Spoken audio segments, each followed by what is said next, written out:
Love Poems at the End of Our Lives by Joseph Leo Hickey, published through CreateSpace, distributed by Melodium House.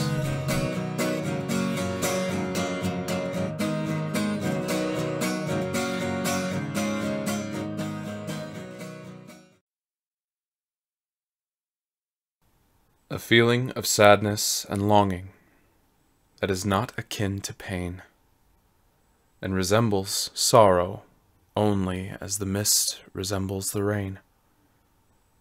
Henry Wadsworth Longfellow. The Day is Done. Serenity is not something you just find in the world. Mary Oliver. Critical Introduction. After 11 years of being a poet, 11 years of writing, one thing I know: poems are meant to be shared with the world. Words can change the world and start revolutions, build bridges and bring understanding where there is none. Poems give us hope that our human experience can be shared and understood. The human experience of my poetry starts with Baptism of Apathy, which is all about the choices that transform the world, and no matter how dark the world becomes, each day a choice is made that changes everything. There is a spiritual connection between all of us, and we run around in circles with words. We hear music giving our lives meaning, taking every breath away. This music is inside our souls. You just have to listen. When you have someone you love and who understands the music within you, it leads us through the dream of our lives, the longest day we hope will end. If you have that connection, then it doesn't matter if the entire world is against you. And in this connection, the unity is so strong that even though separated, or going through the worst of the human experience, such as war, famine, or death, you understand the music inside you has united you in such a way that you are indistinguishable from the other.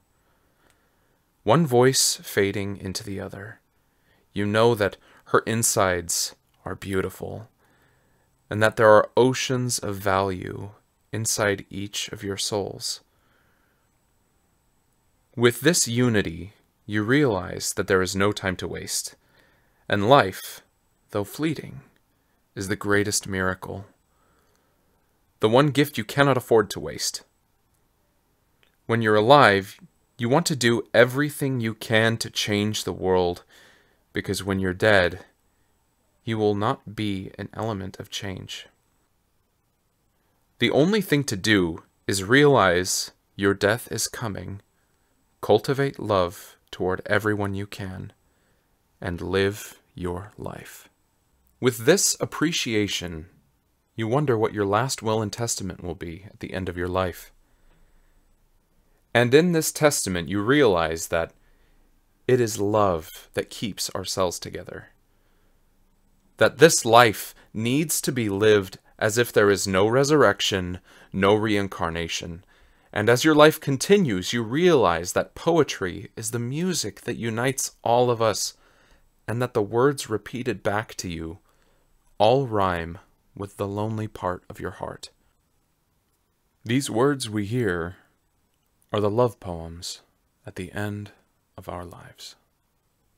This book is the first follow-up to 3 poetry books I released last year: Baptism of Apathy, Unity, and Live My Life Remix. I have not done much promotion on these 3 works yet, because my plan is to put out and produce the best material possible, and lots of it, and then start promoting the books with all of my effort. The first thing people will notice about these books is constant female protagonist in each book. Apathy featured Natalie Gabler, someone born into a world where God is not on our side. She is someone who has real power. She is also a caricature that drives home one of the themes of apathy. If you have someone that you love and can hold them close to you, it doesn't matter if you lose the rest of the world. In Unity, the main protagonist, although rarely directly mentioned, is the woman in her mid-20s, Ella Sturm, who has to live her life alone. Unity portrays many of Ella's thoughts and is emblematic of the need for human connection, even in an imperfect world. My favorite character of the three is from Remix, known only as Purity.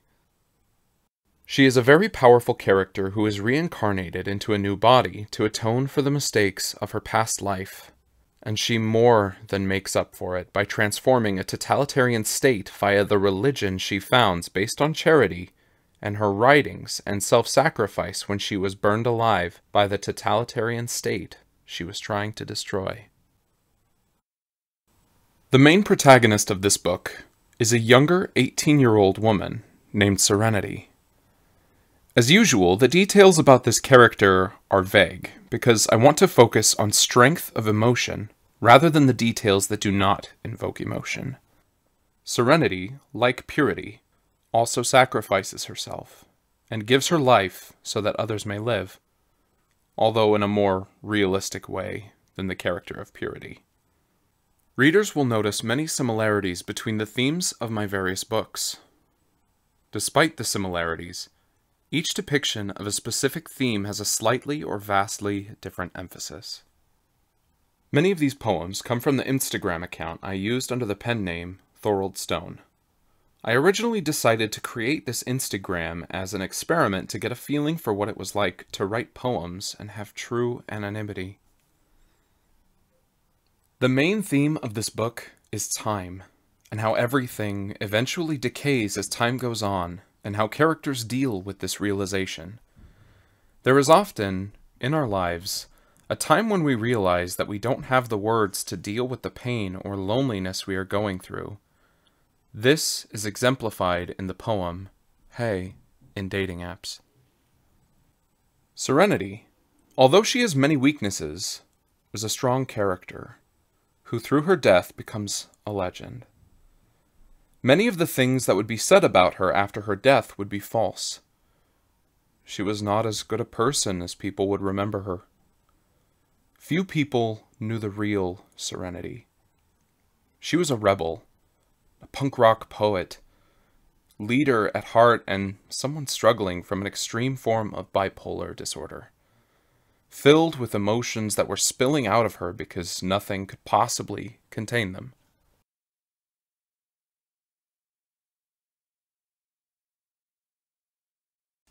Poem about walking in the woods.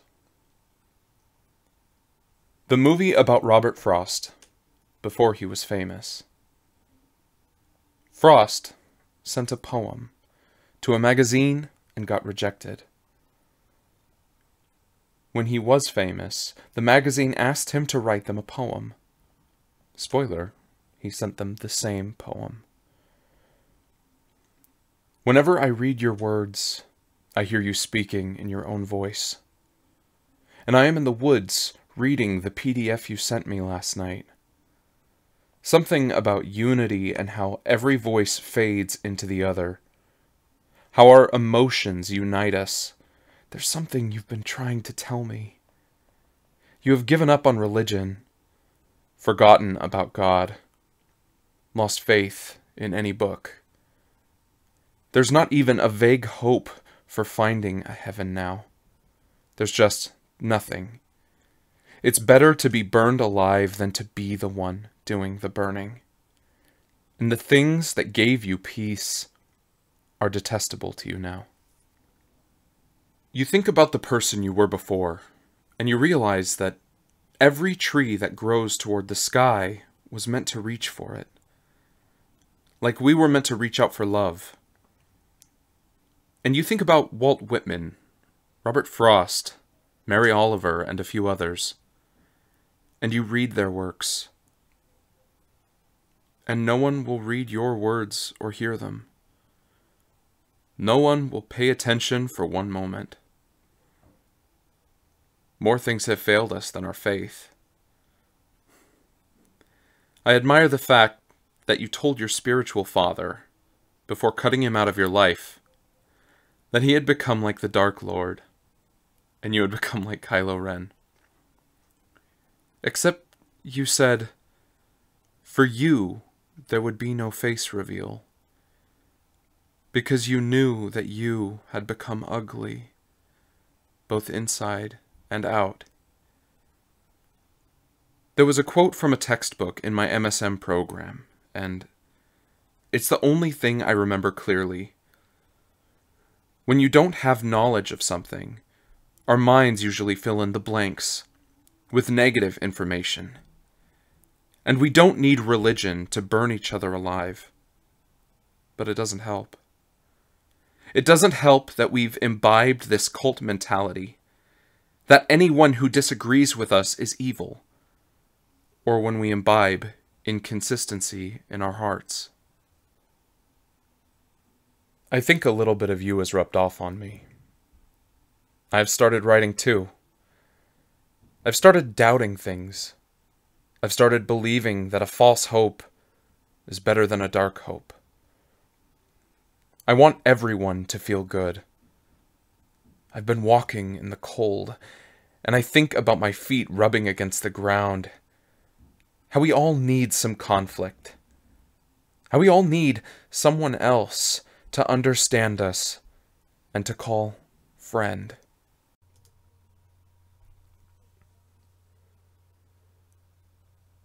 I still think about you.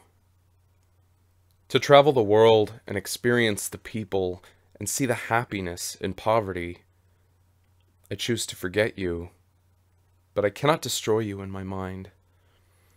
As the world changes and governments rise and fall, we know that our misery is the motion that will chain us to where we are standing, as the world moves on without us. There is a world where we are together, where you hold me and never let go. If we cannot understand our purpose, can we understand anything? We will become like martyrs, dying without knowing this, dying with no purpose or meaning. We had no reason to be alive. I tried laying down my thoughts coherently, but failed. I sit in front of my therapist for an hour and say nothing. I study Plato and Aristotle so I can know how to win the argument. I study the art of words so I can learn how to win your heart over. I might possibly be the best poet in the world, but I'm way too lazy to lift my pen. So no one will ever know what could have been. I wish I could have 2 decades of my 20s instead of just 1. I'm walking alone in the rain. And when I get home, the rain still reminds me of death. And when I dream, the city lights remain in my mind, like the light has burned through my eyes. We need love poems. And the first time I saw your face, it resonated in my mind, like direct light from the sun after you accidentally look at it. And I will never recognize the beauty in anyone else but you. So much can be said in a single PDF file. I will send one to you, with pictures of stars and galaxies, and the future that is meant to be ours. I have been to many weddings, and I wonder if in the universe there are people who are meant to be together, but will never meet each other. We talk about love, but we don't know what love is on a basic level. The look in your eyes. No one will speak of the shattered moment when I try to write a poem about it. But this is all I write, because you are fathomless and stirring, a storm ready to erupt that will destroy my heart. People change. Call me and you will understand this is truth. People need compassion. Visit the nations ruled by tyrants, and you will understand this as truth. People need grace. Show me your naked heart, and I will lay my soul before you, and you will see the insides of me. One day, humanity will design a supercomputer that can write sensible poems. Then we will never need to do any work to tell each other how we feel. We will get so used to printing off generated poems that we won't feel anything for ourselves. I listen to the same songs I listened to years ago, and all of the emotions come back. I need to grow as a writer, but first I have to understand what growing means, and what message I want to send to people.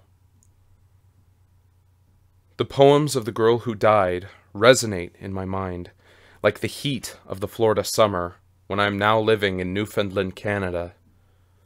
I want to watch a movie with you, just so I can have an excuse to hold you in my arms for a few extra seconds before you die.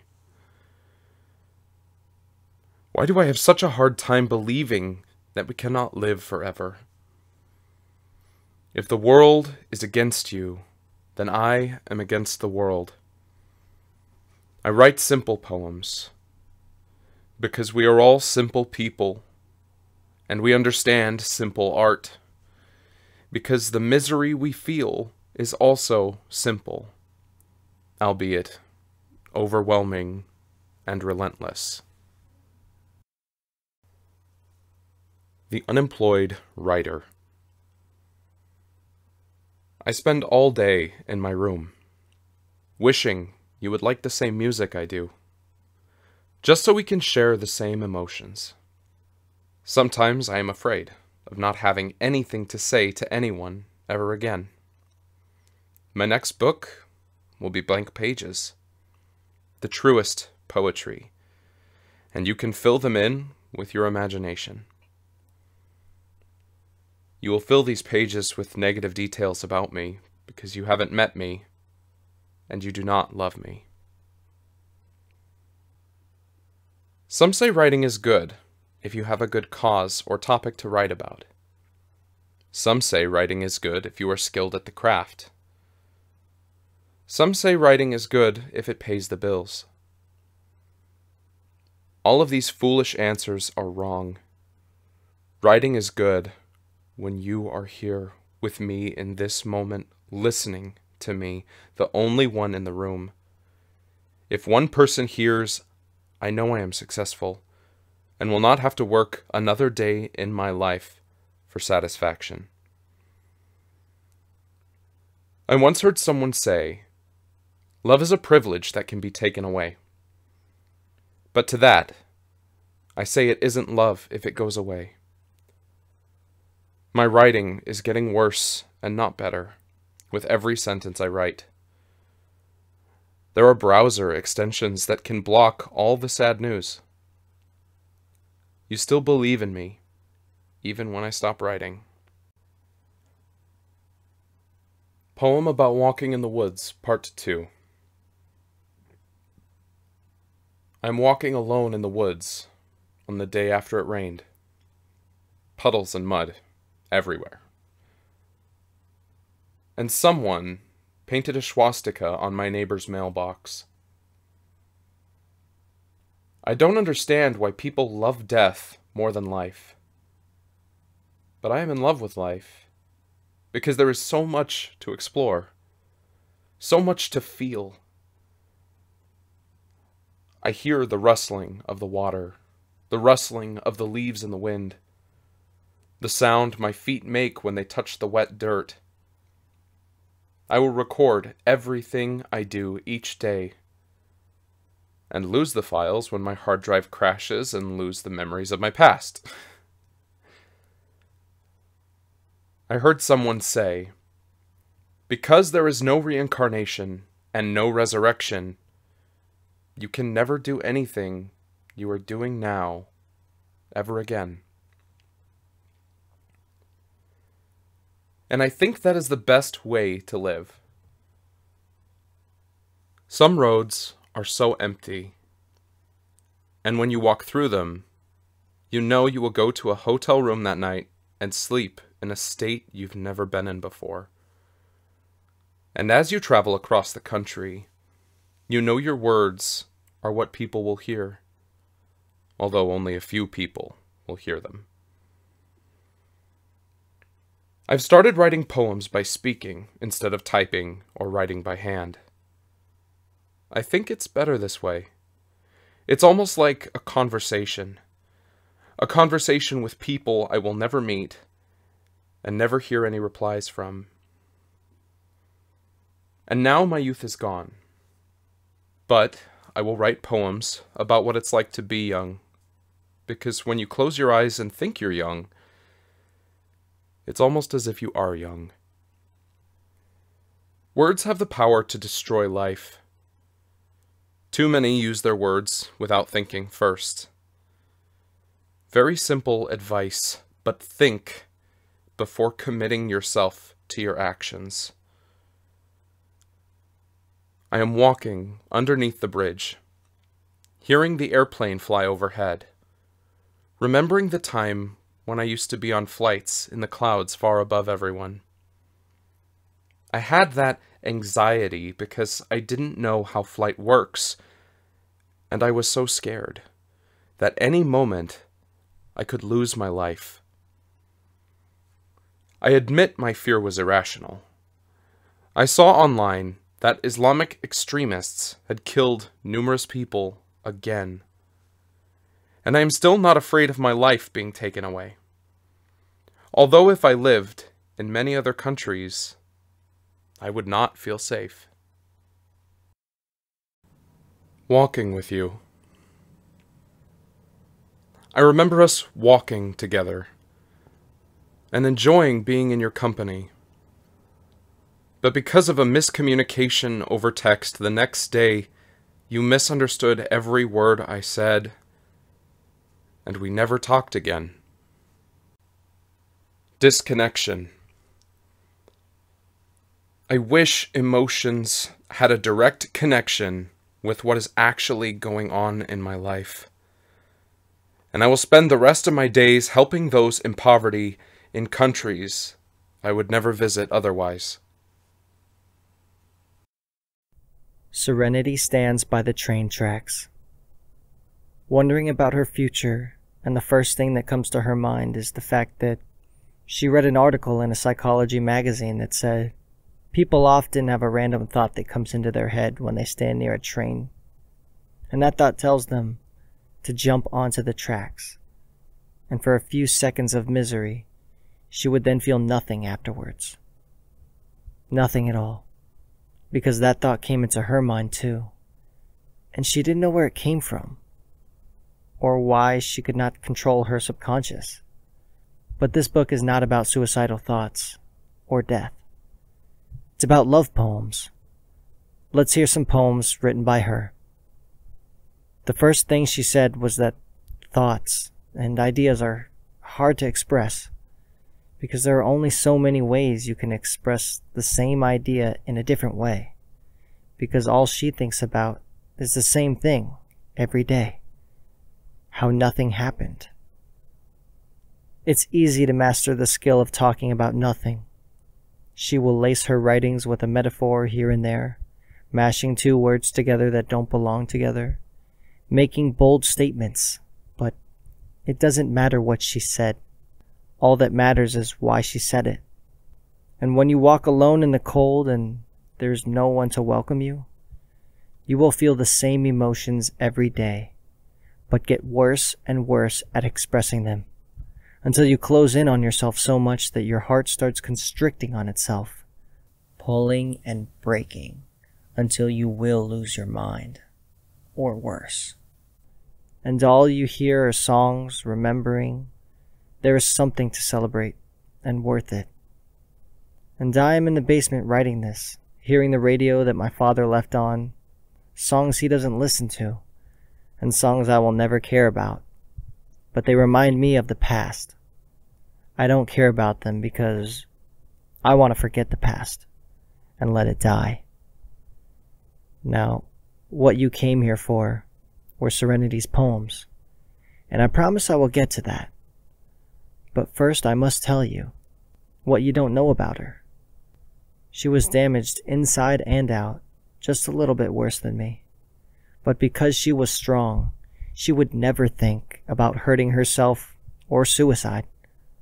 Sometimes feeling the greatest emotions that can be felt for no reason at all.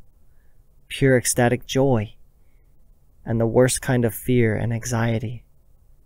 The only way to describe it is sadness, because that's what it is. The chemicals in your mind creating worlds that don't exist. But these worlds are a purer reflection of the way we should treat other people than anything we feel ourselves. And I know how much you miss her. I know that when you kissed her, the first time would be the last time anyone would ever see her. You were the first person she ever kissed. Before her first kiss, she realized the things we are lacking are what grow to define us. What we want is what we mold ourselves after, which is why you take after her so much. You've gained so many of her interests that she used to have. You grieve and think that she's missing from your life, so you have to fill that in with something, and you inhale it into yourself. And it becomes part of you. Punk rock bands you never listened to before now are your favorite thing. You see her face in your dreams and you know, why couldn't we say these things to each other while we were alive? Why is it always when it's too late? And as promised, here's the love poem she wrote about you. It's nothing special, just words scribbled out on a page, scanned into a computer. I'll send you the file tomorrow. Here's what she said. I hate writing love poems, but for you, I will write one. I never felt connection with anything, except for the music I listen to every day. Music gives life meaning. Music is something that... I remember, in a music class I had a while ago, they told me, movies without music would lose so much of their meaning. I think you, in a way, have become music to me. As we watched the sunlight disappear, as I was lying in my room all day, too sad to get up, or too tired to move after spending the entire day at work. But this is just a first draft, so we can change everything later. We can say what we want and cannot take it back once we show it to other people. But when you hide yourself in your own heart, when you hide your words in your own heart, and you're the only one who knows them, you could write about anything. Anyone could think about you and not know you and realize that you could write anything. We judge others based on what we've seen them do. We judge ourselves based on what we think we're capable of. Thank you for holding me that night. I'm sorry I went away. I'm sorry I haven't seen you since I had to confront my problems instead of running away from them. I bought 5 poetry books yesterday. I find it so hard to read prose novels, because so much time is wasted in them. I want to feel emotion without exposition. While we sleep comfortably, we will not remember those in Syria or bombs, fire, and death, and then silence. You aren't responding. You are fallen and cold. There is a twisted melody through the air, describing how we feel, how we only had one life, but instead of helping you, I turned and walked away. In New York City, the world is dark as we rush from empty room to empty room. There aren't that many places in the world when you think about it. There aren't that many hearts left whole. These psalms of mourning, as the daylight breaks through once again, filling the streets, there is a fog over the world like ignorance and inaction forever. The coldest village on earth regularly has temperatures below -88 Fahrenheit. If the mind is matter and energy, can you divide a mind? If you replace every part of me, at what point am I no longer the same person? You're all I have at the point in our lives when the world is falling in on itself. As we stand under the Hawaiian sun and we watch the H-bomb fall, we celebrate the short run that we had as people, and others panic, frantically trying to find their kids. And on the other side of the world, there is a tyrant who rules and crushes his people, starving each day, all with dreams that will never be fulfilled. Laughter is all gone now. The world we've known is gone, and what's left is nothing but dreams of the way the world used to be. Rising from the ashes, we take back our world. It is love that keeps our cells together. It is entropy that blows them apart. Our deaths were always coming, because entropy breaks all bonds, except for the spiritual ones that last forever and survive the death of the body. I had a vivid dream, and in this dream, I had done such terrible things, and I cut off all contact, all connection to the memories I hold close. And part of that memory was you, my dear friend. I didn't say a word, and I disappeared into the night. My world was entrenched in fire, love and peace drowned in brimstone. In the real world, I will make my choice, to never hurt you or let you down. Before we recognize it, we fall apart, lost in the dark with fear and tears in our eyes. When I was a child, I confided in fate. Never was afraid of anything. Never afraid of the dark. But now, as the days go on, and this winter fades into spring, the only thing I fear is time. When you are on top of the world, we know without saying that what we have is only superficial.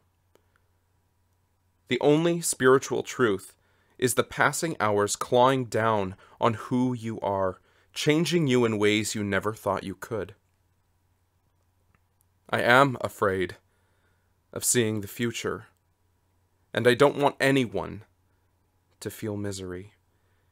If no one notices you, the thought of the tears from your eyes is unbearable, and I know you are suffering, losing what you cannot live without, the coldness. I realize that I no longer believe in fate, because we won't be here in this world forever, and I read so many poems to my friends, but failed to prove that life has meaning, because nothing happened for a reason. I told them that no matter what happens, I love them all, because I can no longer feel the difference between life and death. When we talk, we realize that what we have in common outweighs what drives us apart. Just the other day, I felt such searing misery. We are not alone in the world. Your voice is the most valuable. Your voice is the relief I feel when I know the storm has passed.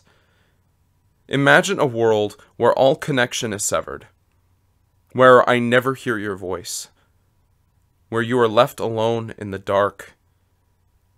In time, you would go insane. When you long to get away, you need to know that someone hears, is listening through the misery. You're the reason why I never want to die from old age. There is a certain feeling you get when you read poems. Metaphor and music. But most of all, remembering and then forgetting. This weekend we were on the Ferris wheel. Laughter and then a kiss.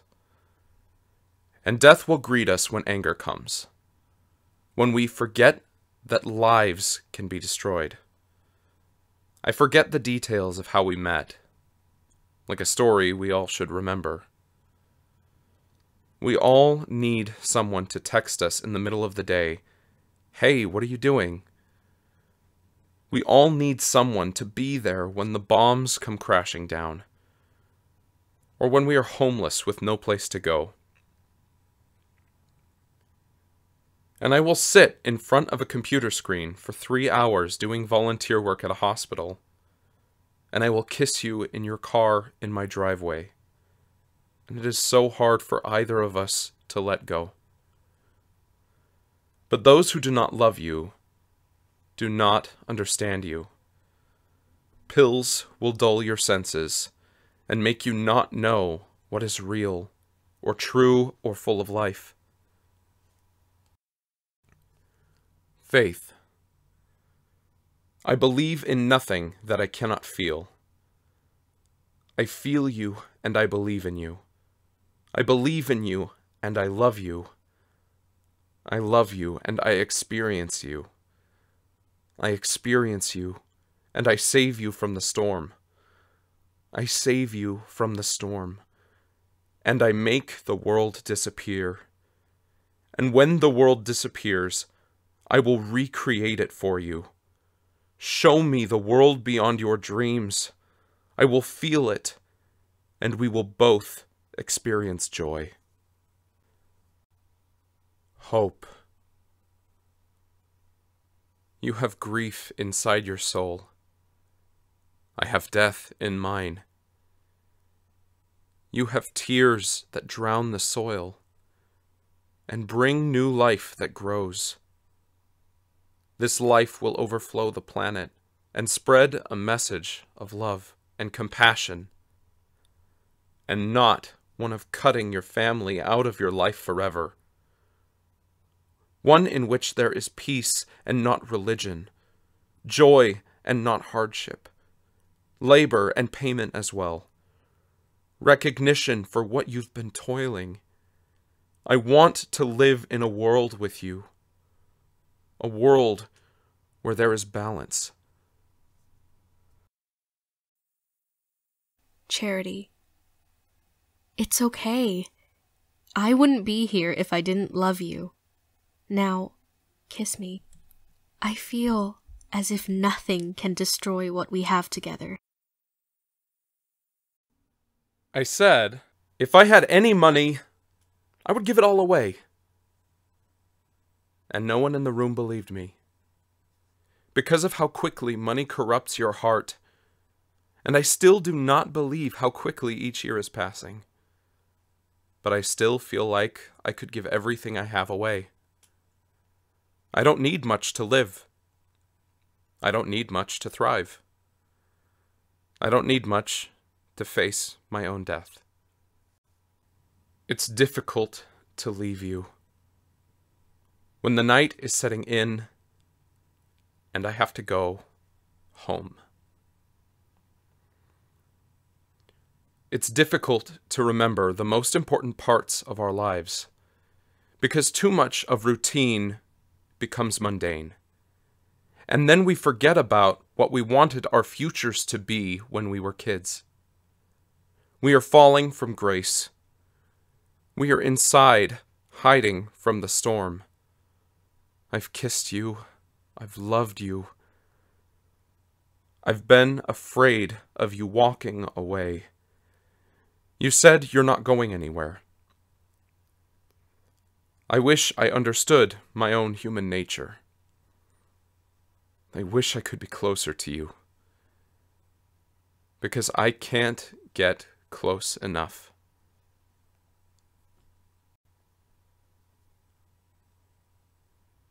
Serenity's voice after death. I remember everyone saying, "Today is all we've got. You only live once." But for some reason, saying I love you is never enough.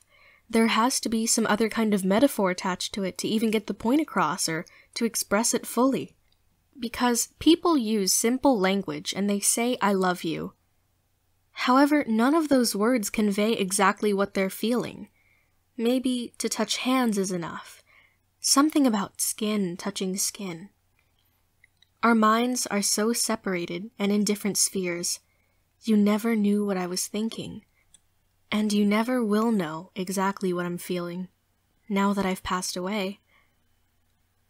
Life is like that time we were walking through the park together, and then heard explosions from the attack and tried to run to shelter as quickly as we could. I don't deserve to be admired or even remembered, but at the same time, I want to be remembered. Not for what I have done, but for simply who I am, simply existing. Everyone thinks they need to be loved for who they are, and not for what they've earned. I don't believe in cliches, or even saying your words are cliche. If we had another chance or another life, I would say that's possible, but we don't. You have to look at the words you've been told now. Can't expect anyone to explain it better later. I know people now are poring over my words and writings, asking why this happened to me. Why did she throw herself in front of an active shooter and in effect save the lives of all of her classmates? I will tell you why. It's a matter of pure instinct, and nothing more. It wasn't my decision, just a thought that came into my head, like that thought that comes into people's heads to jump in front of a train. Except this thought came from a different source, and I don't know where it came from, because now I'm drifting through empty space, not feeling anything. And I call you pain, the one I would think about if I still had thoughts, the one I drift through when I become one with all things and nothing, like the leaves of grass that grow from the ground. All that's left now is the ripple effect I had on the world. When you feel the sunlight against your cheeks, remember me. You will not find me anywhere except when you think about nothing, because that is what I am now. Nothing. As each day fades into each other, they suddenly become mundane. As if every shade, every color was the same. When nothing is different, nothing is special. The language is losing its ability to convey powerful messages when words are overused.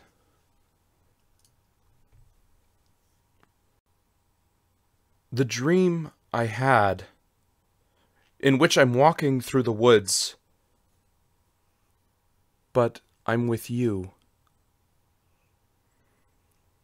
The simple topics we talk about, the simple sharing of life, the simple beauty inside your soul. Even on the days when nothing is happening, I will feel at peace. You are drowning with me. I dream at night that we are lost in magical woods, and that we will never escape, even in my dreams. You are drowning with me. My favorite place in the whole world is anywhere with you.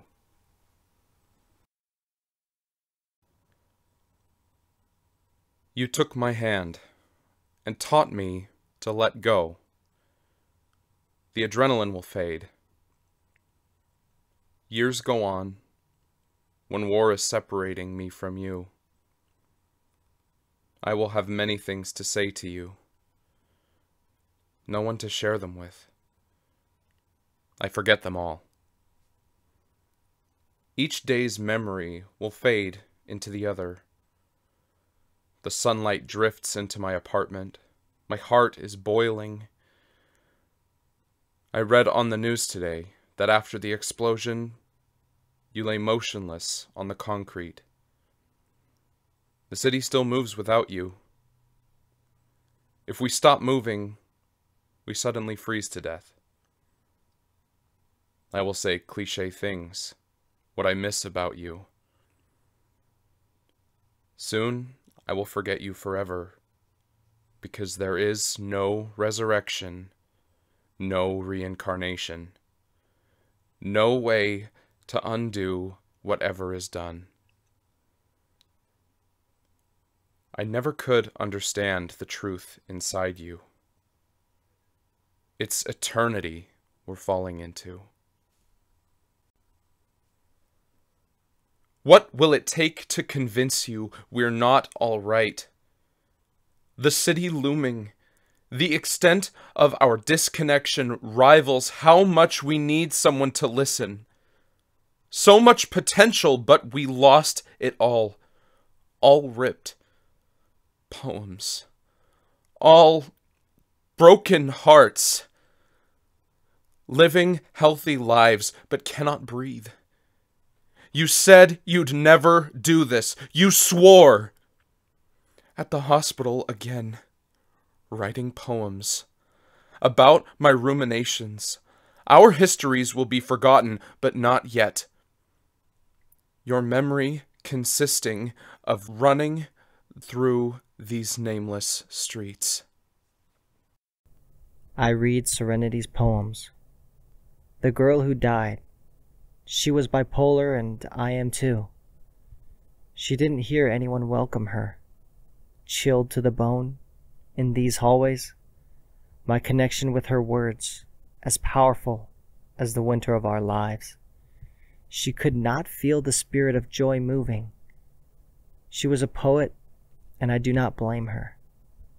I admire her simply because she could feel, as if her nerves were amplified, and no one else could feel the distant music of joy, or the close embrace, kiss of pain. She was a better poet than I am, but no one else thought much about her.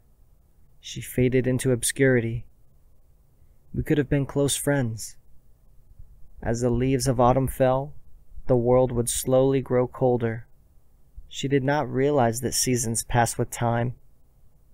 I would have loved her if she had spoken to me. But now I can only read about her and the words she left behind. Love poems at the end of our lives. The hardest part about writing a poem is dealing with the memories and misery of what you're planning on writing about. However, that's what I've been told. I have never written a coherent poem.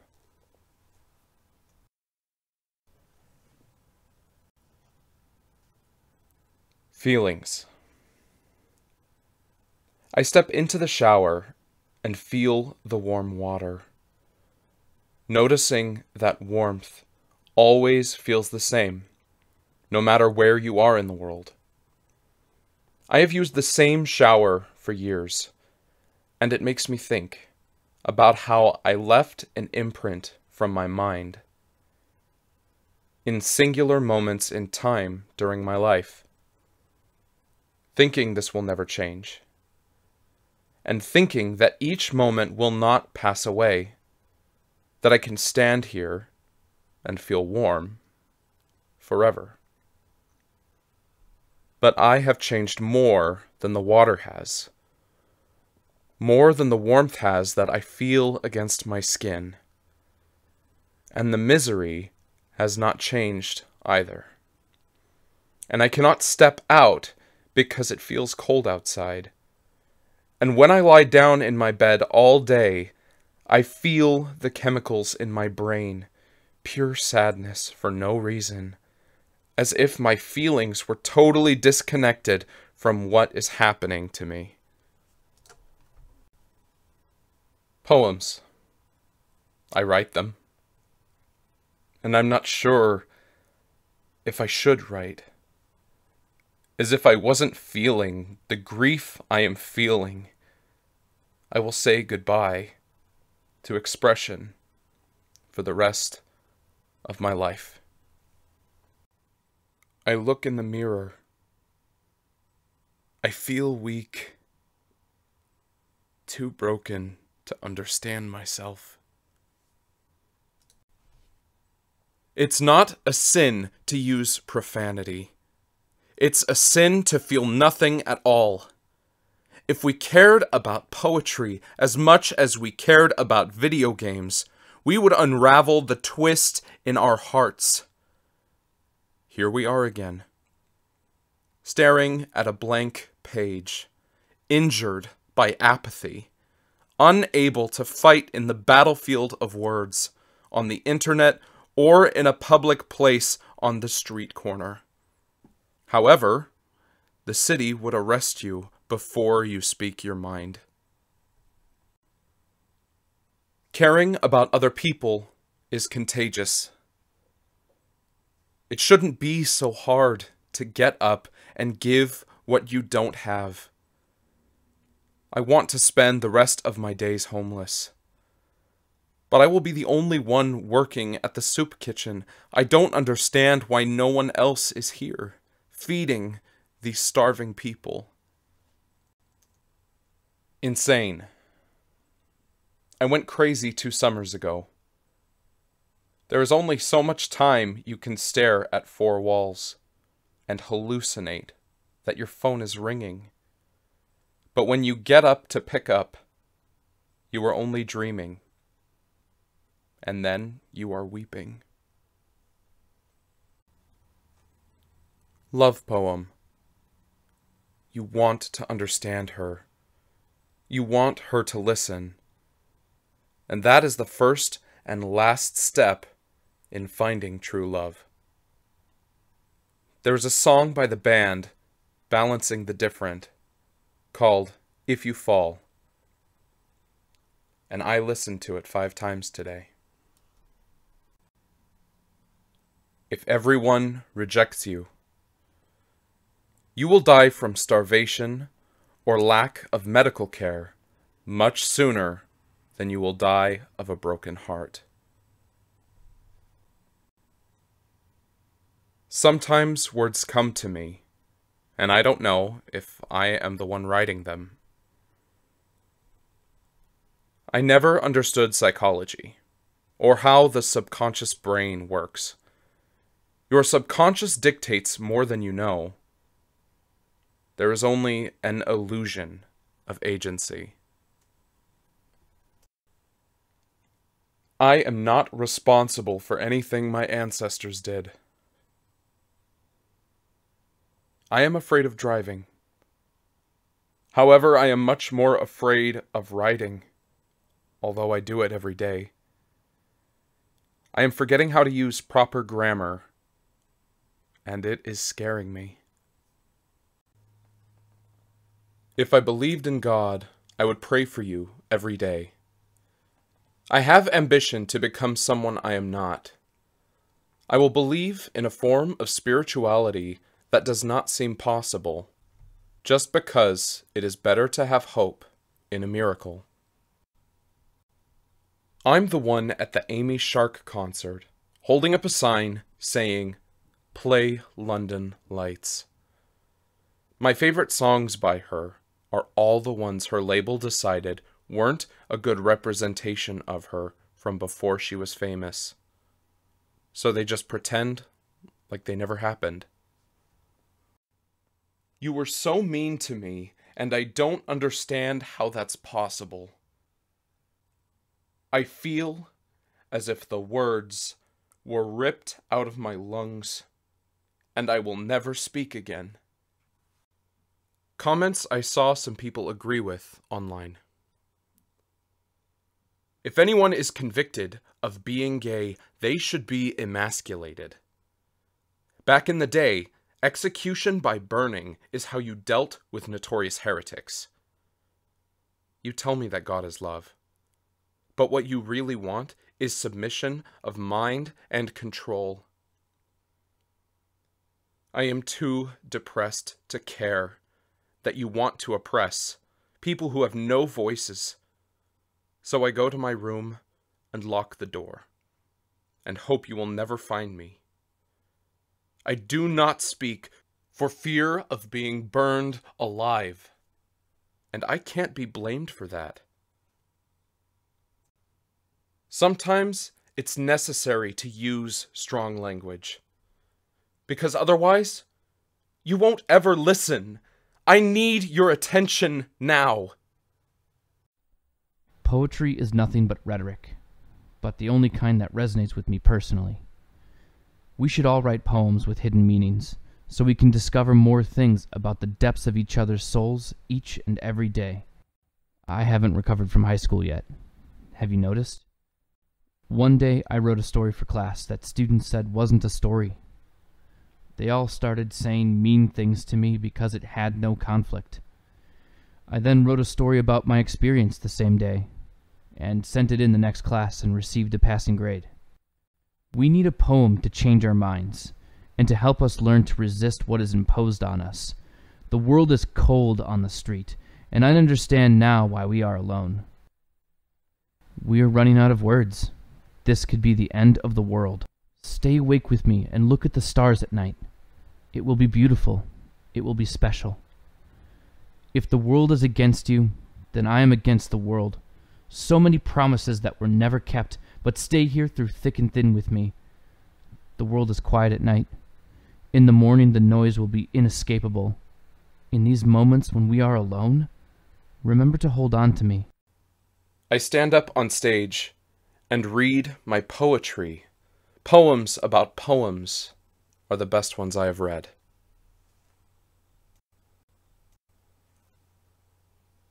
Baltimore air never felt so cold. Last time I was in Baltimore, we still talked.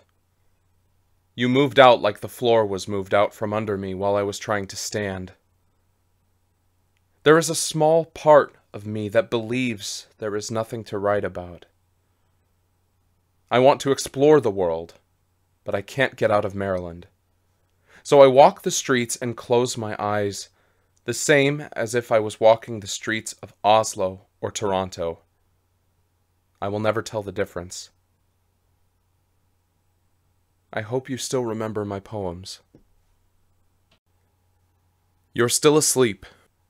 All I do is dream. I would be a poet, but I never have learned references in my work. Like the times when Shakespeare saw someone brighter than a summer's day. I don't believe he wrote anything by himself. I walk beside the shadows. I hear your voice in my mind, trying to tell me something. I haven't forgotten about my boyfriend. Thank you for remembering me. I am too depressed to write any more words. Words are for those who have someone to share them with. This poem is done. No, you don't understand my poems. I am on the internet blogging what will be remembered or uncovered in 200 years. And then we won't make the same mistakes again. I hate the way my writing has become. My poetry is one single cliché. My next book will be only one poem, and it will be addressed to you. I wrote a haiku about a yellow bus in high school. I can't even remember 17 syllables. In the time of youth, my voice was clear in your ears. The better years gone. Spotify playlist. I listen to you daily. Songs help me forget.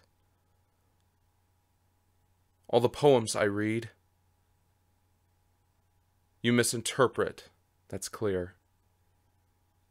I speak, you don't hear. Hard to walk away, cross the oceans far from here. Find homes, we feel love. Can you define a thought and know exactly what it is? seems to be something abstract to me. Do not contact me ever again is a thought. I love you and I want to be with you for the rest of my life is a thought. Poem for Mark Balmer.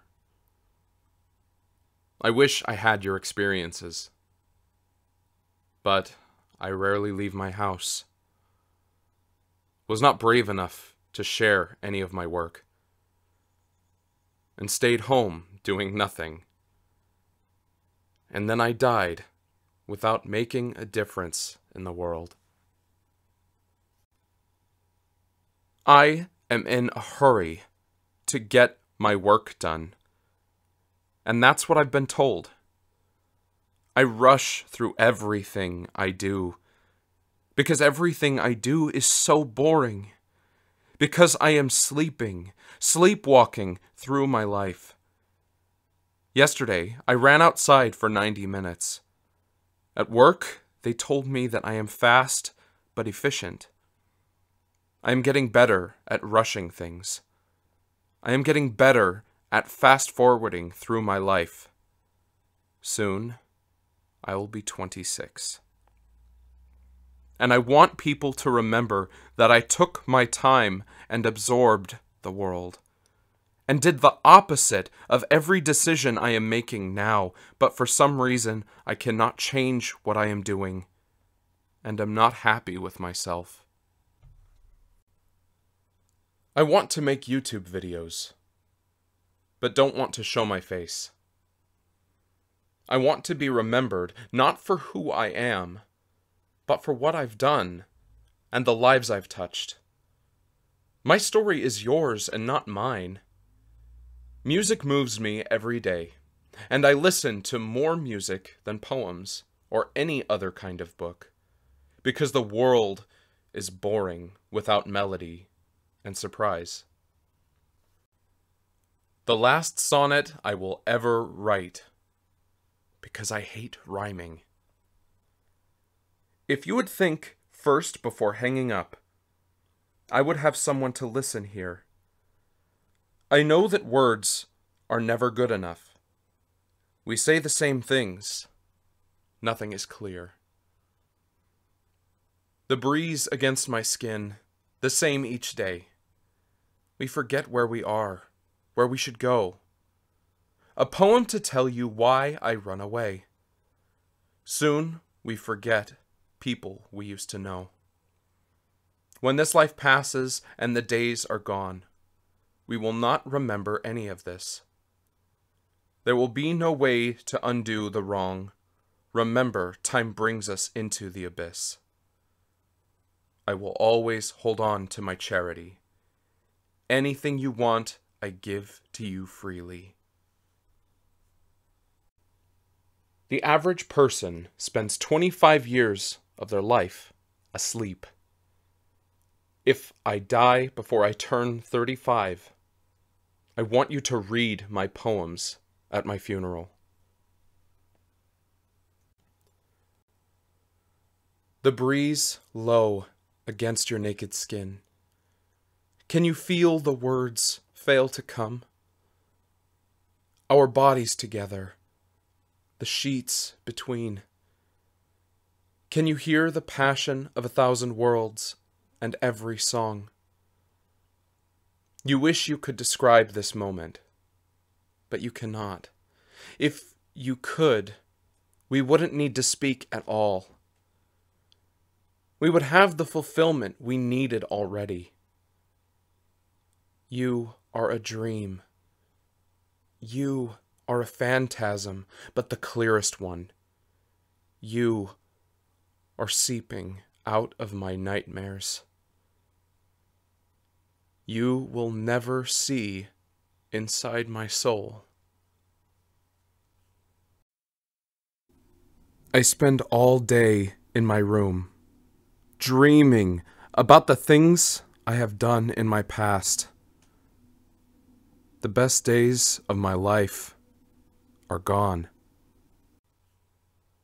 So I run away. My heart filled with a new kind of despair that clouds my thoughts, making it impossible to dream. The streets of Atlanta and numerous other cities, where we are all lonely and separated. The desert of the world. Walking home alone, again. You are found by your enemies, punched in the face, left on the side of the road, and left for dead. The memory I have of the woman in my dreams, do I even know her? If only we would stop for one moment to think about our actions before we commit ourselves to them. I will write words that make other people sad, because the world is in desperate need of understanding. When we walk these streets and we don't even look. One time I wrote a sonnet that doesn't rhyme and received a grade of A+ for not being afraid to stand out. The maximum jail time for any crime in Brazil is 30 years. They abolished life in prison and the death penalty. And after I read this on Wikipedia, I sat in front of my computer screen with a mouth wide open in disbelief. We all demand justice for those who destroyed our homes and burned them down. You're going to have a hard time during your life finding people to connect with, because everyone believes what is now is what will always be, and they are afraid to make new friends and connect in any way that seems new. Can a heart survive a hurricane of darkness that floats and encompasses it? We need a poet who actually feels, to write about everything he or she feels and then create something beautiful with their words. Maybe you will change before you are dead. If words ever convinced anyone, they will convince you. I have missed Serenity. Nothing is inevitable except life in all its fullness. The orchestra and the choir, the most epic story that no one will write, but we will witness it together. I will wait here for you, and we will tell it to each other when we feel each other.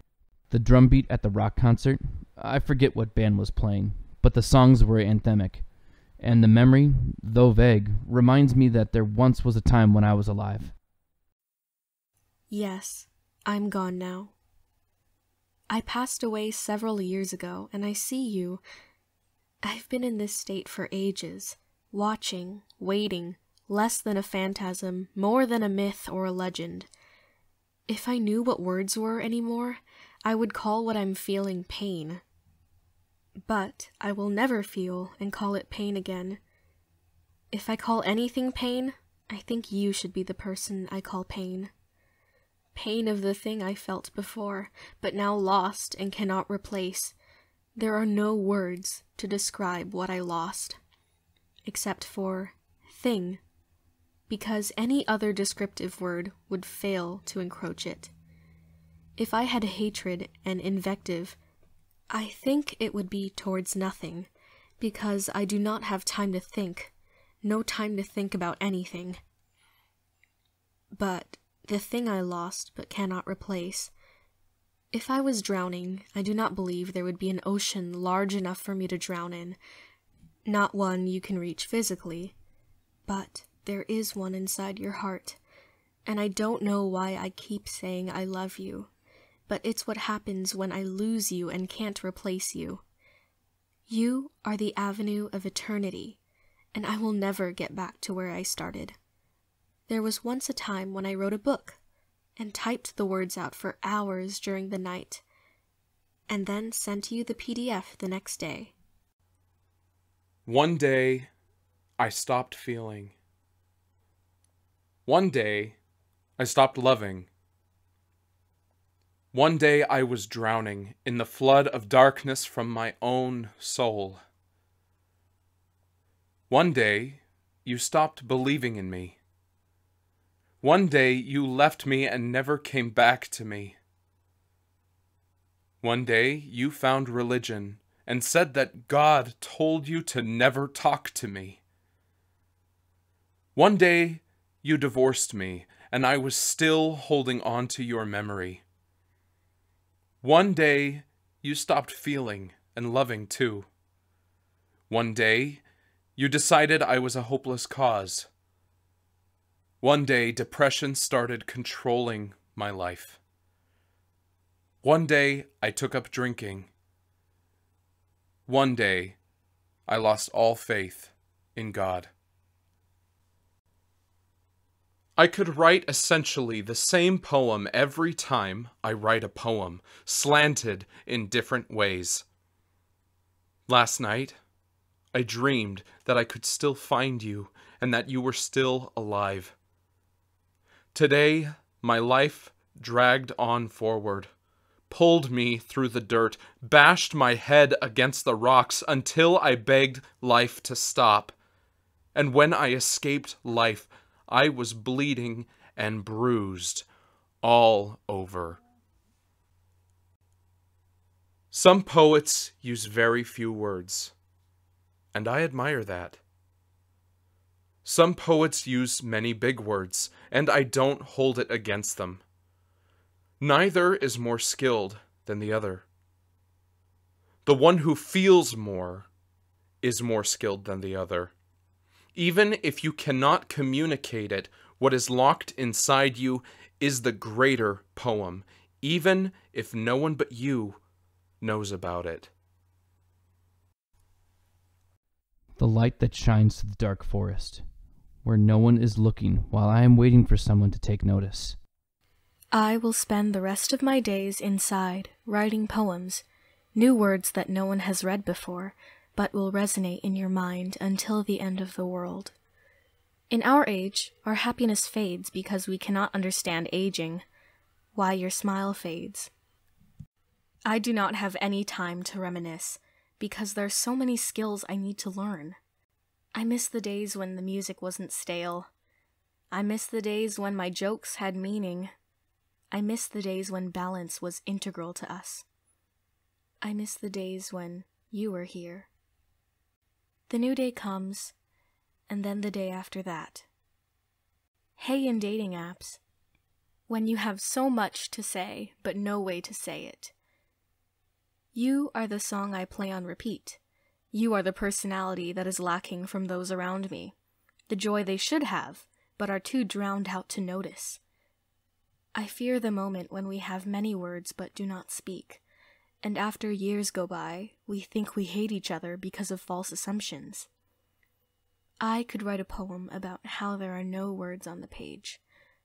I could write a poem about how I've written too many lines, drowning out the meaning in them all. I feel as if I constantly need education so I can understand the world, and not create assumptions about it in my mind. Serenity.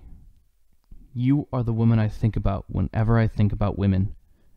You are emblematic of the one truth in the midst of 1,000 lies.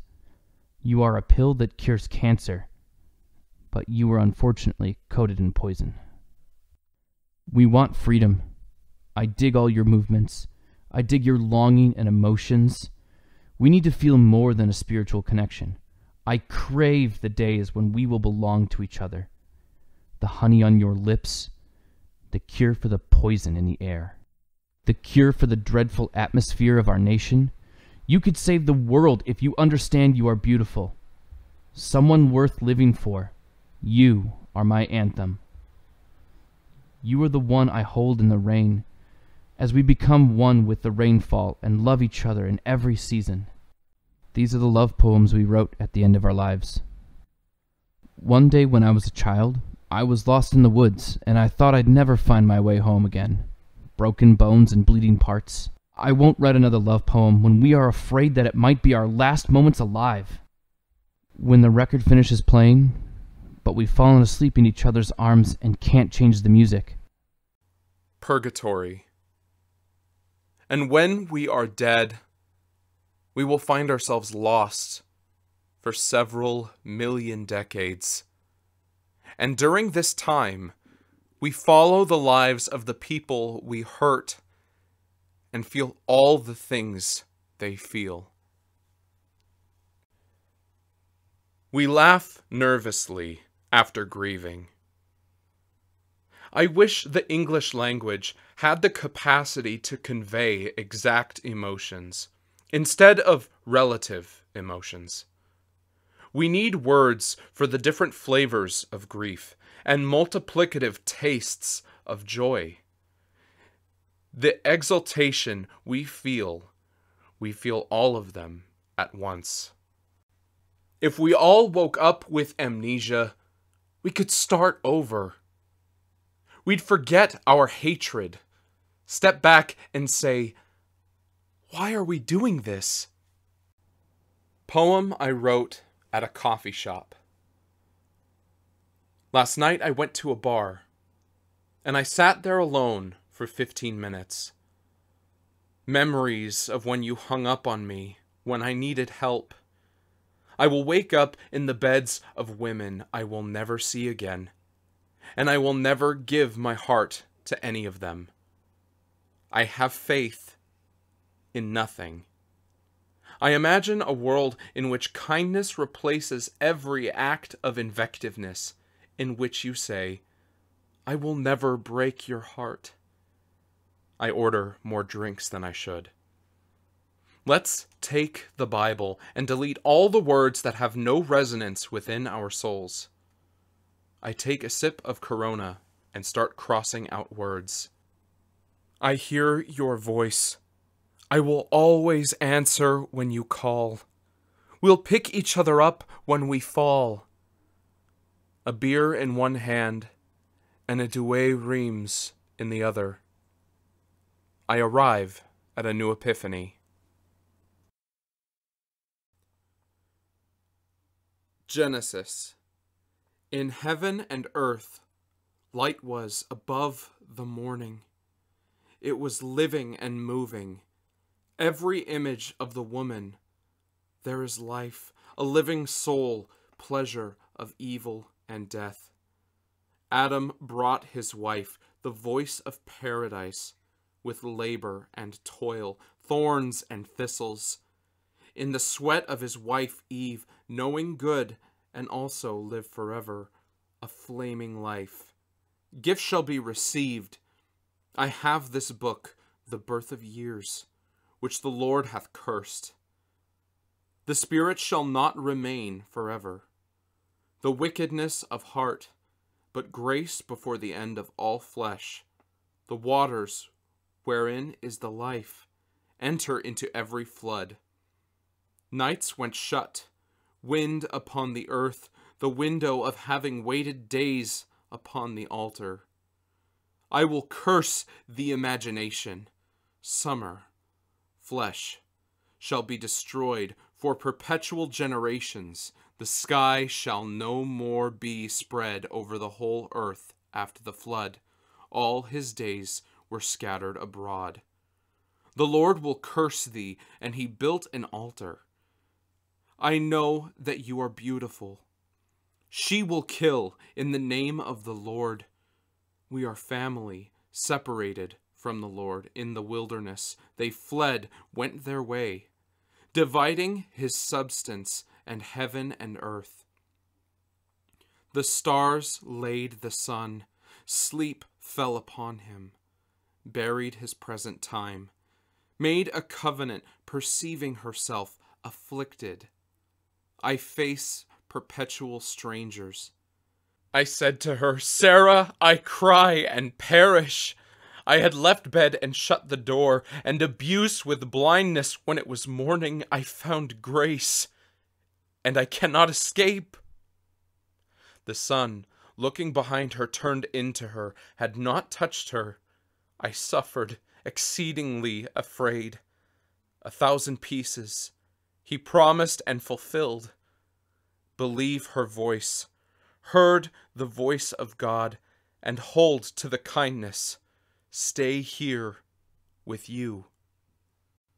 Exodus. All the souls depart out of God and conceived compassion. They return to God. This holy ground I have seen. They will not believe me. They will not believe thee, saith he. Behold, and sacrifice our God with a strong hand. I have remembered my covenant. I have appointed thee God. The children shall multiply my sign. There was blood in his heart this time. The magicians by their enchantments remain together immense. Worship their presence the next day. Dead perish from the earth. The heart may work signs, devour every innumerable god, but forgive me my sins this time. There was our God. Till we come to the very place, the woman, the blood at the fire, the victim. Go sacrifice the Lord, not suffering, remember this day. The pillar of fire by night will flee over the sea, so thirsty under heaven to seek the judgment of God. Hear my voice forever. I am thinking about nothing. The new week comes, and then the week after that. Every word you say to me is poetry. They all rhyme with the lonely part of my heart. Colors, all of them warm. She told her, I dig the pink hair, Serenity. Thank you for not being afraid to stand out. And Serenity said, Otherwise, I'd be lost in the world and would be too afraid to breathe. I haven't seen any of those people since middle school, when the nation was at peace. I don't even want to think about what has happened since then. Several bombings, riots in the streets, starvation, the world we thought we'd never lose. We had shattered from our arms. Everything changed when I met Serenity. She has a fire inside her that will change the world, ignite it in charity.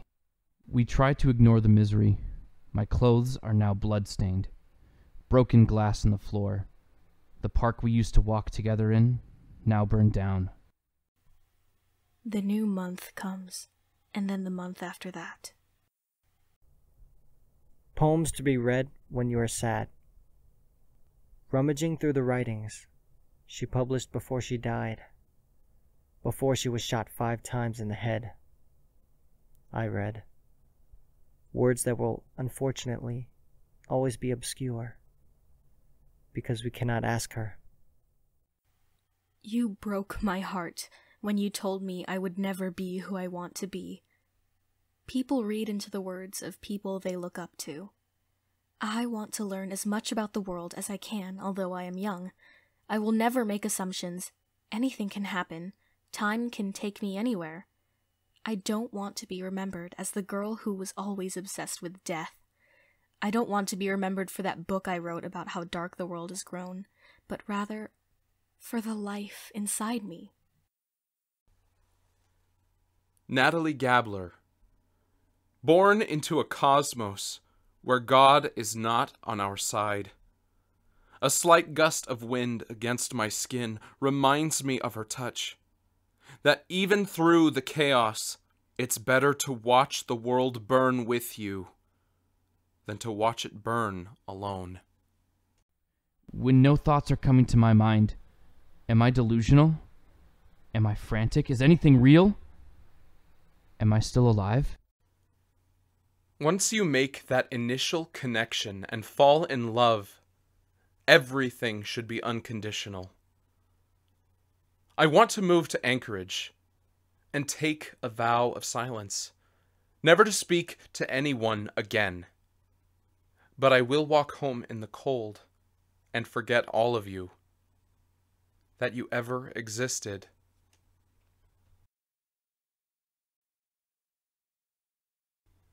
Simple songs are better than ones that never express emotion, that fail to talk about the torture we are feeling in our hearts, like a needle through our side. Unholy. I hear you say, when we look in 1 Timothy, we see Paul. But I know there is something telling you to hold on to a lie, no matter how much evidence there is against it. When we look in the Gospel of John, you see our God telling you that to love me, you can never talk to me or answer me ever again. The woman who seems pious is not in the least way, because a college girl at a frat party is a holy saint in comparison. I prefer you the way you were before. Before you changed, at least then you had an open mind. At least then you had some charity. My mind is numbed by torture like yours was by the alcohol. In a different world, we calmly share drinks, and you listen to all of the things I've been going through. When we look in the book of Revelation, we see our flaws, but realize that everything will be fine in the end. But for now, you are tempted by the desire to pretend to be someone you are not. You fall headfirst into a lie, and I lock the door to my room and cry, but then forget about you, because I never needed you, and I no longer want you. I am the apostate. I am a runaway slave. I wear it like a badge of honor. I know that my words will make you cry when I say that this one life we have is quickly culminating, coming to an end. When I kiss you, I know it won't last forever. When I hold you, I know fate has brought us here together. That moment during the night when I get the emergency phone notification that the world is coming to an end today. Earthquakes in various places. Nukes going off in cities all over. The temptation inside us to breathe the poisoned air.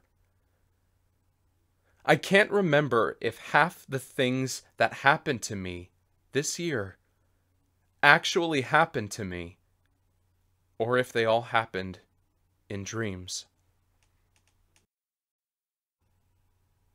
The corporations will never advertise my articles. There is joy in knowing that you are here, embracing the sunlight. I am not a difficult person, and I want to feel what you feel, and I will take the responsibility of having a piece of your heart. I don't want to hurt you. I think it's better for you to be here and stay a while and talk. I know the person I have become. The years have made me bitter, but not into a bad person or the kind of person who would hurt you. If you let me, I will always love you. I will stay home, watching the State of the Union and realize that there are more people like me all over the nation, hurting, but who would never cause anyone intentional hurt. Those with no money have nothing because they have nothing. It is not because they are better or worse. No matter how famous I become, I will be forgotten in the future and will never be remembered. There is a powerful thought in my mind. That thought is that I care. And not enough people care. The world will be ours if you want to explore it with me. I will write poems and put them in bottles and throw them into the ocean and hope someone will find them. I will travel to different cities with you, and you will recognize that this world is beautiful. Pay attention to the beautiful world. English 101. We write about our experiences. I'm sorry I have none. No hurt I want to talk about. No secrets I want revealed. I don't want to read the poems you tell me to. The best poems are poems that sing. They become like songs, not because of music, but because of the joy they bring when people come together and read the same lines in separate rooms, but cry because they know someone else feels in a way that they relate to. Recurring nightmare. I keep having this recurring nightmare that I never got out of grad school because I had 2 extra classes to take that were mysterious and I didn't know about. So I would spend the rest of eternity trying to take them, but never finding them or even knowing about them. I have a close friend who told me life is exactly like a film, except it is only the first 5 minutes of the film.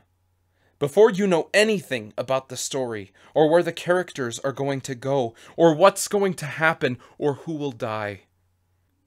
However, in life, we know we are all going to die. And I watched her live stream while she was drinking and laughing.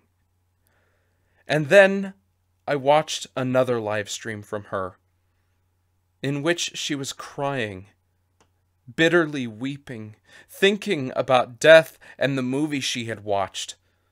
Something about being abandoned by the one you love the most. And here I am on my bed, writing and reading poetry books, thinking about how each imprint in time leaves a mark on our minds that is easily destroyed when our minds are destroyed. If we don't write things down, is there any difference between it happening and never happening? And I can imagine what life is like at school for her, a little bit like my life. Almost as if we have parallel experiences across the other side of the country. And California doesn't seem so far, but it is. How in her eyes I saw joy, pleasure, and the worst kind of sadness, the worst kind of grief. Look into my eyes, you will see the same. When you meet grief personified, it will come into your home without invitation, and you cannot kick him out or ask it to leave. I sit at home and attempt to read, but can't, because there are so many more important things to do, like actually making a difference in the world, using my voice instead of words other people spoke. Every time I read something someone else wrote is a second I am not absorbing the sunlight outside, feeling ecstatic with every breath I take. My room is dusty, so I take the books off the walls and clean the room. But no matter what I do, I feel like my work is never done. Writing simple words is harder than you think, especially when you don't know how the other person you're writing to will understand them. I wrote a long list of metaphors down over the course of my life for use in my writing, but I never use them because they do not come close to helping me understand you.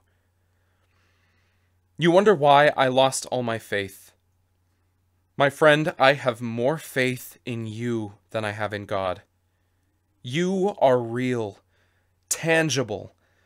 I can hold and feel you. I know you are here. I do not feel God or see him. I do not know where to look. And because of the frigid wind when I walk the streets and feel the cold, I remember all the times I felt cold during my childhood. It is the same sensation. My skin has changed. The wind has not changed. Life is a dream in which we are separated from our families, except we will never wake up from it, in which I lose everyone close to me. Our close friends become like a flock of birds. They fly away, and there is no way to tell where they went, or if one is different from the other. The woman you love is like a book you will never read, because the book reminds you of things that hurt you in the past. And reading the book would almost be like learning a new language, because of how different the language is. And you don't have time to do that, because of how busy the workday is. So you give up and never hear from her again. You put it down and let it collect dust. Even though the stories and knowledge would prevent you from making stupid mistakes in the future. I have a close friend who always talks to me, and I would never avoid talking to any of you. I have a dear friend who thinks he can walk on water. I will see this kind of faith tested in time and eternity. I'll believe it when I see it. I have a dear friend close to my heart named Christina Grimmie. She realized how much you would hurt me, and offered to write a song with the poem about how much you broke my heart, knowing that you would hear it and feel what I feel. The song charted #1 in North America for 18 weeks. You heard it and fell in love with me again. But actually, it was only just a dream. Christina is dead. I have no friends. And a poem wouldn't change your mind anyway. Demiurge. Dreams we have both forgotten. When I am working as a waiter, living a stressful life, when I want to be far from here, somewhere alone with you. There are so many places we can travel to. Delete the past memories, make new ones with me. The old excitement, the dreams you had before mean nothing. They signify nothing. With them you will feel nothing. Stay with me for a while, and I'll show you the world that you've been daydreaming of. Beware of the dreamers, because they will inherit the future. Beware of the hope inside your soul. It will burn the world up. Inspiration is all around you. Each day that passes with you is one and the same with forever. We will live together. If you stop hoping, you stop living. But you need to die to find yourself. Be on the edge of the bullet. We will speak simple words to each other, yet understand each other perfectly, knowing that this simple connection is what we live for. But there is also darkness that tears the world apart, and I feel powerless against it. Sometimes I forget why I express my emotions. I forget why I'm holding on to something that is so temporary. The first time we had sex, all I could think about is how life doesn't last forever. There is so much to write about. How the people long dead, who I used to know, live now as ghosts, and I cannot see them, but I know what they feel. I only listen to dark songs as the water floods the slums. I always work as hard as I can, but never get my work done. We will be justified and sanctified through the washing in the alcohol, through the drinking of wine. And you are still here with me, although we know the demiurge will only destroy what we have. I take refuge in your arms, like the shelter from the storm, like the shelter from the wars. And all we can do is run from city to city as the riots have begun, breaking out of the police state. Find some place we belong, far from here. God, I want to be far from here. I woke up with you in my arms and gunshots in the distance, and then I didn't see you again. I looked throughout the morning. It was time to move to another city. Visions constantly weighing down on me, telling me the truth, the world will never end. All that is inside of me is dead. I am holding on to a phantom, letting go of my dreams. We know that what is tangible to us was never real. We have had enough food for one day. Tomorrow, we will want more. And the forest is dark. I sleep outside the city. I can barely see the stars. I will move on without you. I will write a journal every day whenever I remember to write. There is a darkness inside of me, compelling me to hold you and never let go. We dream about each other, and the voice you hear in your dreams that you think is mine will never be mine. The longest poem in this book. I want to hide and even disappear, but not in the poetic way. I mean actually hide and even disappear. I don't think in a poetic way. Would you rather be normal or weird? I'd rather be with you. When we lose control of ourselves and forget how to love, it's going to be broken, a nightmare, twisted. There is something inside of me that is ready to be unleashed on the world. Pure disbelief that this is the life we've been given. My name is Serenity, the girl you will find silently walking through these hallways, the same expression on my face. Pure disbelief that this is the life we've been given. We're just kids. Why are our lives already broken? I want to sleep without fear of violence, the way it was when everything was handed to me. I write poems in every classroom and every hallway. Do you believe in life after death? I believe that death is what there always is, and ever shall be world without end. I heard my mom say that God would heal me of my bipolar disorder, that God would take away everything. But I don't want it taken away. I don't want to lose who I am. If you want to know who I am, just listen to the Spotify playlist I sent you. Listen to them and think very carefully about the lyrics. Kids like us mold ourselves after bands because there's something worth expressing. I am at peace at a rock concert in which my favorite local bands play. It's like going to church and being healed. The only way to listen is to feel the same things the other person is feeling. I tried to find someone online who was feeling the same thing as I was feeling, who I could relate to, going on dating websites, answering questions.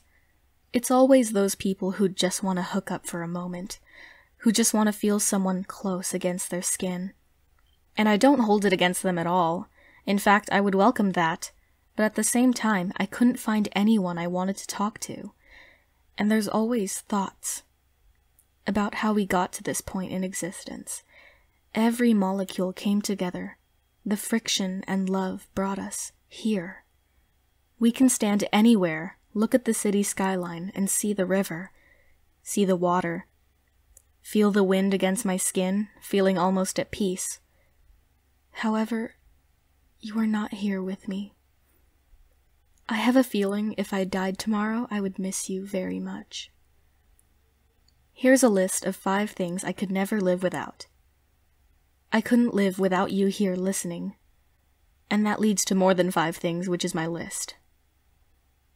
Part of me wants to grow older and know what it's like to be in my mid-30s. I'm not sure how far I'll make it. The news still disturbs me every day. We used to complain about how bad the news on TV was when it was fine, when it was far away from us. But now it's closer to home. And everyone freaks out when that happens. When it's someone else's country, like Syria, no one cares. But when our world is shattered, when our country loses what it has, we thought it never could be destroyed, but here we are. And I'm writing this on the last day of high school. Instead of celebrating with people who should have been my friends. I never alienated myself from anyone, but it is still so hard to connect. Except when I'm talking to you. When that happens, everything comes so naturally. Everything seems so in place. Thank you for calling me a thoughtful person. It's nice to hear that there is some value when I'm sitting in the back of the room, either writing this poem or reflecting, staring at the walls or the lights on the ceiling. And then, when school is over, I go outside and stare at the sky and eventually the stars without blinking, watching each day fade into the other. The stars suddenly appear out of nowhere. The sky turns black a night. The sky is still blue even when we can't see it. If I were to die tomorrow, I think I would make it a point to haunt everyone, to see what happens with their lives. It would be all things to all people. And I've had enough of America. Not only have I had enough of America, but of any country that divides its citizens into categories, left, right, color or creed, or one that is better than the other. Because a little while after this, we should have stepped back and said, "We're all the same. We all become nothing.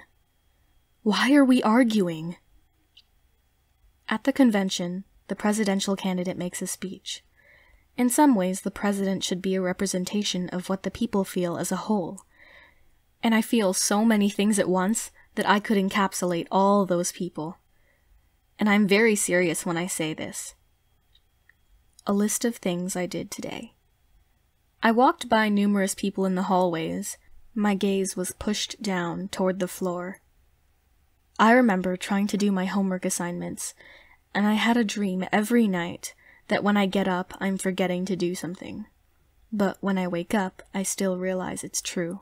That I cannot concentrate enough to do what I'm supposed to do, and I don't even know where I'll be going to college, or what I will be doing in the next 5 years.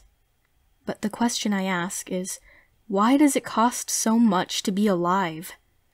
Every single day, it is so easy to be on the street when so many people are wealthy. Some have so much and some have nothing. I will demonstrate this poverty in my words using only simple language, because even when language is simple, you can still resonate with it.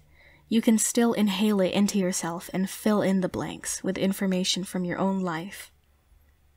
I don't believe abstractions are bad.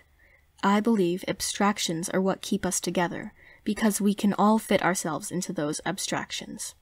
And this is what I believe about eternity. Eternity not only takes its time, eternity takes all time. It destroys everything until there's nothing at all left. Remember my words when I am dead, that I am now nothing. If you are reading this after my death. I am always asked why I'm so obsessed with death, and then I ask the opposite. How can you not be obsessed with death?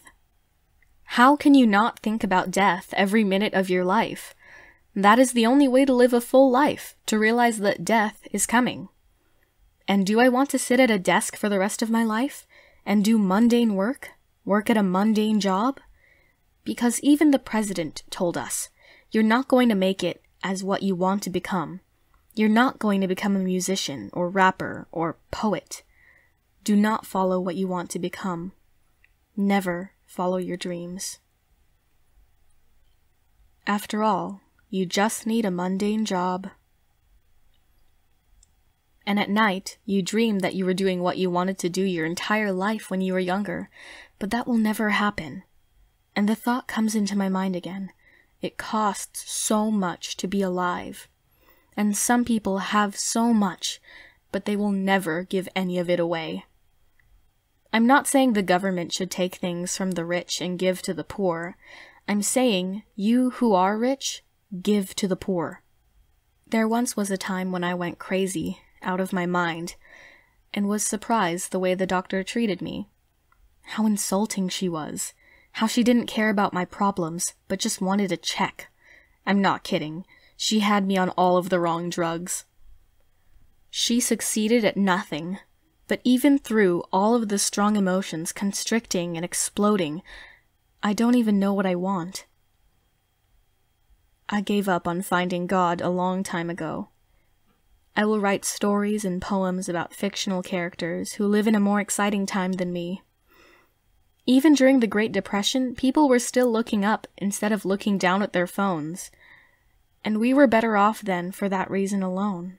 I once had a creative writing class. I was told because my writings jump around so much, no one would ever read them or concentrate on them. But thought is what matters. You thinking my thoughts, you knowing what my thoughts are, and I also respecting yours. It doesn't matter if we can't understand how they are coherent or arrive at conclusions, but we should think and remember that we are breathing.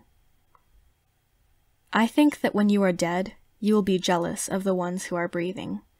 But when you're dead, you won't actually be anything at all. Pain, thank you for giving me a reason to look up from my phone. Pain, you are the only one I will let inside me, and let you have anything you want from me. I think it is better to fall headfirst into you. The first thing I want to say about forever is that we will never meet again. I will never feel you, pain, again until after my death.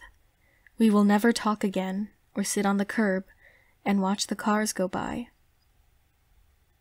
We will never sit in a car and hold hands or walk the streets together again. We will never talk about what it's like to be friends or to be more than that. We will never feel ecstatic joy or any kind of misery. But pain, remember that you are here with me now. You are here, and you are sticking into me like needles. You pierce me and cut me, and then I bleed. And that is the only time I feel joy. I let you inside me to see the insides of me. I let you cut me open and feel me, the only agony that ever brought me joy. It's amazing how you can spend so little time with someone and still have that great of an impact upon each other. You upon me, and me upon you. You're the only one who ever made me feel like a woman, truly loved, like there is someone who wants to be there with me. A reason to escape my room and not look at music magazines all day, or poetry books, but instead, to find what I read about in poetry books. What I hear about in songs, what I've been dreaming about all night long. But for some reason, I never know what I'm feeling is what I should be feeling. You will be my guidance to let me know what is real and what is not. I will show you the world inside my head. But for now, I will fill out the questionnaire on a dating website and never use it again. Do you believe in miracles? I don't know. I will let you cut me until the day I am dead, and every night when I no longer see you, I will go into my room and write poems about you, not necessarily using your name, but having little details about you, little clues here and there, so that everyone will know who you are, and if you ever would leave me and say your love was a lie, I would move on with life for sure, probably find someone else, but never give my heart to that person, never be satisfied. And at the same time, I am always sick of writing about love. I want to write about what I see. But in the world, I do not see love. What do you see? Darkness inhaling the world, swallowing it in one gasp. And now the only option is to pack up and leave, to never come back, to walk away. Where are you going? From empty room to empty room, screaming on a planet where there is no air, not enough friction for anyone to hear me. And then I hear you say, I don't want you to feel misery. I don't want you to hurt. Hold me for one last time. Not one word is melodramatic. Nothing is melodramatic. And the only reason for this is because every word you write will be the only time you write them. Life is like a class we take, in which we all receive a failing grade because our teacher is eternity. Our teacher is only time. It teaches us that the only way to live is to learn how to lose every single thing we have. We will lose the beautiful trees, we will lose the expanding sky, we will lose all socialization and the screens we stare at day and night. We will lose the fame we acquired. We will lose the praise from everyone who likes us. We will lose everything as if none of it happened. So at night, I spend it writing poems, and I only think about you and time and movies I wasn't paying attention to. or can't even remember because of the brain damage that happened during my manic episode.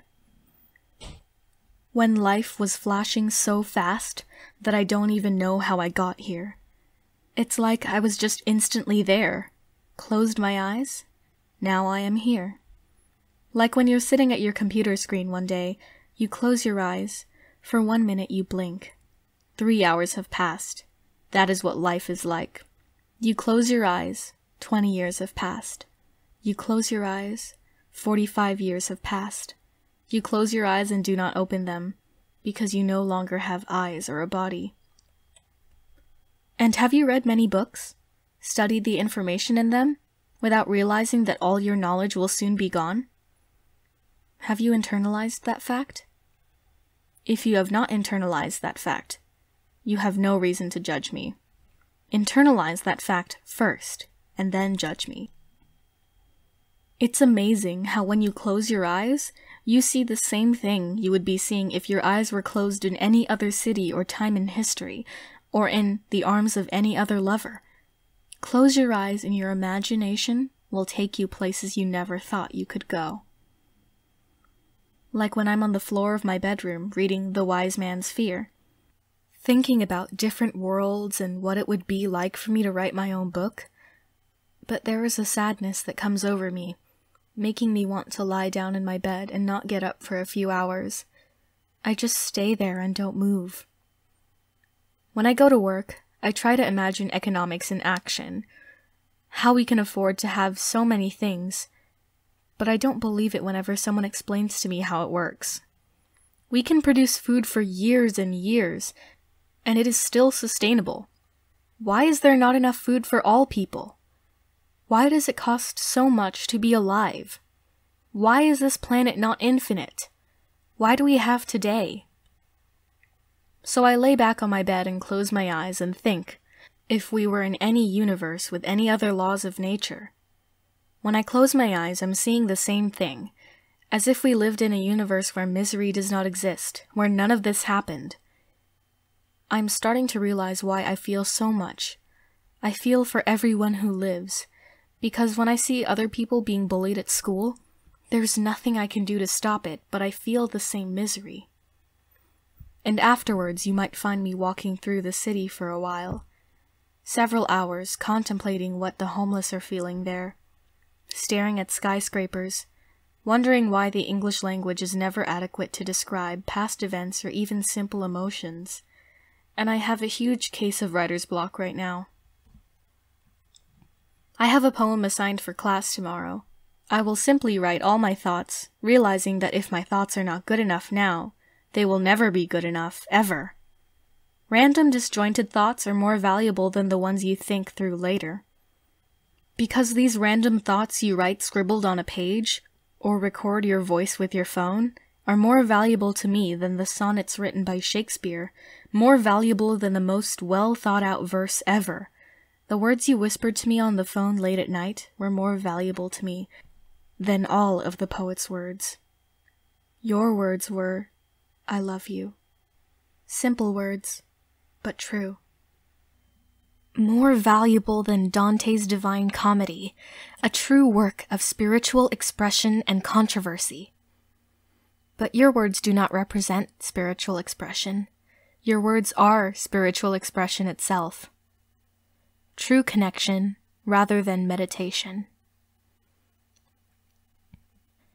I cannot read any more books, because when I sit down to read, I realize there are more important things I could be doing, like spending time with you.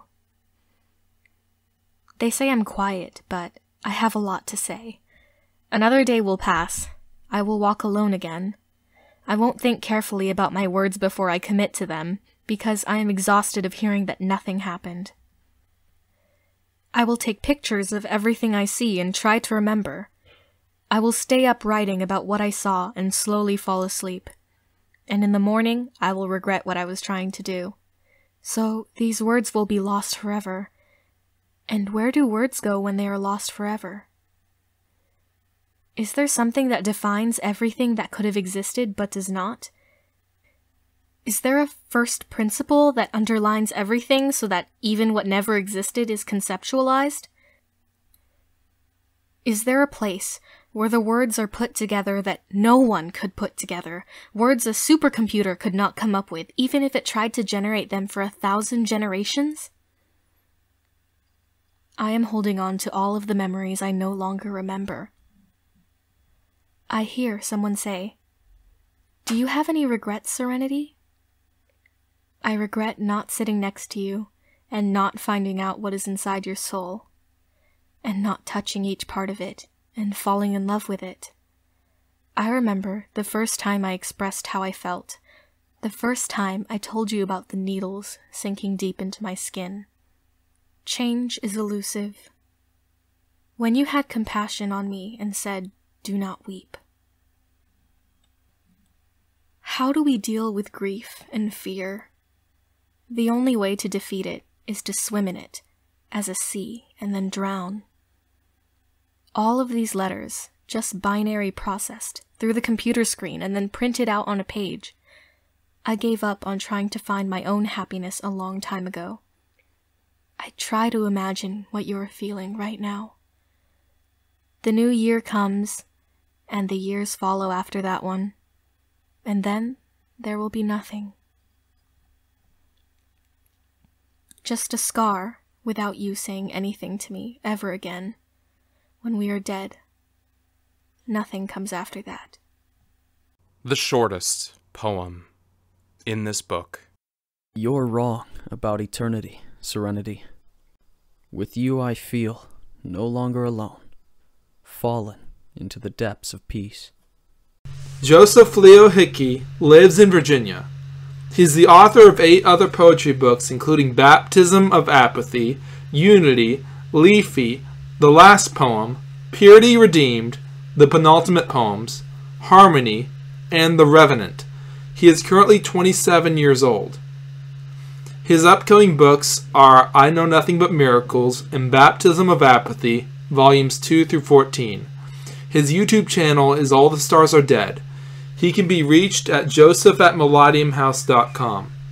Music by Joseph Leo Hickey. Visual art by Michael Thompson. Matthew Anderson as the poet. Jeremy Murphy Graves as the friend. Lyle Hydebrighter as the storyteller. Chris Hagendorn as Pain. Amanda Angelus as Serenity. Keegan Pritchard as the witness. And narrated by Joseph Leo Hickey, the author. Thank you for listening.